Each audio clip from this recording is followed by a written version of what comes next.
Monday, the 2nd of September, 2024. First reading. Reading from the first book of Corinthians. When I came to you, brothers, it was not with any show of oratory or philosophy, but simply to tell you what God had guaranteed. During my stay with you, the only knowledge I claimed to have was about Jesus, and only about him as the crucified Christ. Far from relying on any power of my own, I came among you in great fear and trembling, and in my speeches and the sermons that I gave, there were none of the arguments that belong to philosophy, only a demonstration of the power of the Spirit. And I did this so that your faith should not depend on human philosophy, but on the power of God. Responsorial Psalm. Lord, how I love your law! Lord, how I love your law! It is ever in my mind. Your command makes me wiser than my foes, for it is mine forever. Lord, how I love your law! I have more insight than all who teach me, for I ponder your will. I have more understanding than the old, for I keep your precepts. Lord, how I love your law! I turn my feet from evil paths, to obey your word.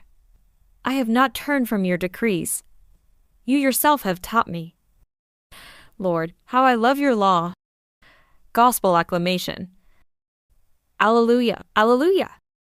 I am the light of the world, says the Lord. Anyone who follows me will have the light of life. Alleluia! Gospel. Reading from the book of Luke. Jesus came to Nazareth, where he had been brought up, and went into the synagogue on the Sabbath day as he usually did. He stood up to read, and they handed him the scroll of the prophet Isaiah. Unrolling the scroll, he found the place where it is written, "The Spirit of the Lord has been given to me, for he has anointed me. He has sent me to bring the good news to the poor, to proclaim liberty to captives, and to the blind new sight, to set the downtrodden free, to proclaim the Lord's year of favor." He then rolled up the scroll, gave it back to the assistant, and sat down, and all eyes in the synagogue were fixed on him. Then he began to speak to them, "This text is being fulfilled today, even as you listen." And he won the approval of all, and they were astonished by the gracious words that came from his lips. They said, "This is Joseph's son, surely." But he replied, "No doubt you will quote me the saying, 'Physician, heal yourself and tell me. We have heard all that happened in Capernaum. Do the same here in your own countryside.'"